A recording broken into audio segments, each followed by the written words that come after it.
ఈ రకంగా తులసీదారి సమేత లక్ష్మీనారాయణ స్వామి వారిని పూజించి దా యొక్క దానములు ఇచ్చి దీపదానం చేసి దీపాలు వెలిగిస్తారో వాళ్ళందరూ అదృష్టవంతులయ్యా.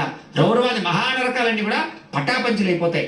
సాక్షాత్తు యమకింకరులందరి వారు వాళ్ళని చూసి భయపడతారు. అంత విశేషము ఈ యొక్క కార్తీక మాసంలో కార్తీక ద్వాదశి రోజున దీపాలు వెలిగించడము, పూజ చేసుకోవడము, దీపదానం చేయడానికి అంత శక్తి, అంత విశేషం ఉంది. కాబట్టి ఎటువంటి కోరికైనా నెరవేరుతుంది, ఎటువంటి దుఃఖమైనా పోతుంది, ఎటువంటి సమస్య అయినా తీరుతుంది, మనసులో ఎటువంటి కోరిక కోరుకున్నా సరే తీర్చేటటువంటి శక్తి విష్ణుమూర్తి వారికి ఉంది. కాబట్టి ప్రతి ఒక్కరూ కూడా ఖచ్చితంగా క్షీరాబ్ది ద్వాదశి రోజున ఒక్క దీపమైనా వెలిగించాలి, ఖచ్చితంగా పూజలో పాల్గొనాలి. కాబట్టి అంత విశేషము ఈ యొక్క క్షీరాబ్ది ద్వాదశి వ్రతము అని చెప్పేసి వ్రత విధానాన్ని, వ్రత వృత్తాంతాన్ని అంతటి కూడా, తులసి మహాత్యాన్ని కూడా సాక్షాత్తు పంచపాండవులకి వ్యాసుడు వివరించాడయ్యా అని చెప్పేసి శౌనకాది భావనందరికీ కూడా సూత్రుడు వారు తెలియజేశారు.